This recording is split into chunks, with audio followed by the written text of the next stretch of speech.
Hello, hello, magandang umaga mga kaagapay.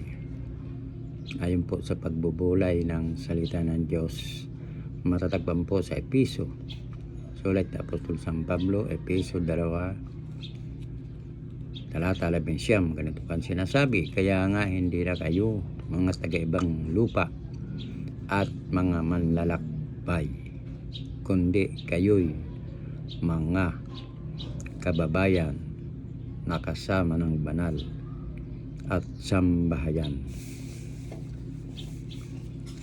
ng Diyos. Tayo manalangin namin. Diyos, maraming salamat.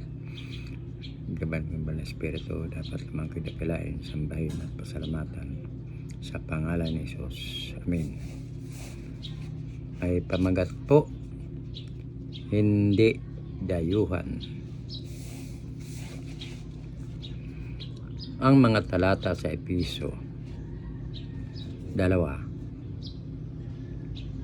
talata 11 hanggang 21, ay mahalagang pagbubulay-bulayan nating mga mananampalataya. Napakayaman ng mga talatang ito. Sinabi sa talatang 11, hindi na tayo dayuhan o taga-ibang bansa, kundi kababayan ng mga hinirang ng Diyos at kabilang sa kanyang sambahayan.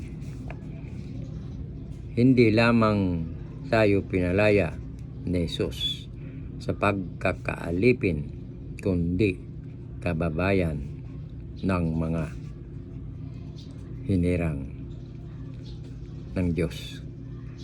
Mga kaagapay, makakasama ko roon ang hinahangaan kong si David, si Moises, si Abraham, si Pablo. Ngayon pa lamang ay nasasabik na ako. Pag ang mga ito ay lagi nating iisipin, paano ba matatapos ang ating pagpapasalamat. Inalis ng pader na naghihiwalay sa atin. Ito ang ginawa ni Jesus. Pinawalang bisa niya ang kapusang pawang mga utos at tuntunin upang pag-isahin sa kanya ang dalawang bayan at maghari ang kapayapaan. Talatang 14 at 15, ito ay idinalangin ni Jesus, gawin mo silang isa. Hindi tayo maaring mag-isa na masyan o gawin ang basta nais lamang natin.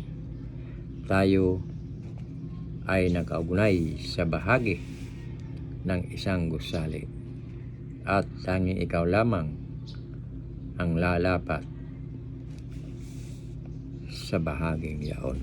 Dating pinagbulay-bulayan, kaya nga hindi na kayo mga taga-ibang lupa at mga manlalakbay, kundi kayo'y mga kababayan na kasama ng mga banal at sambahayan ng Diyos. Tayo manalangin.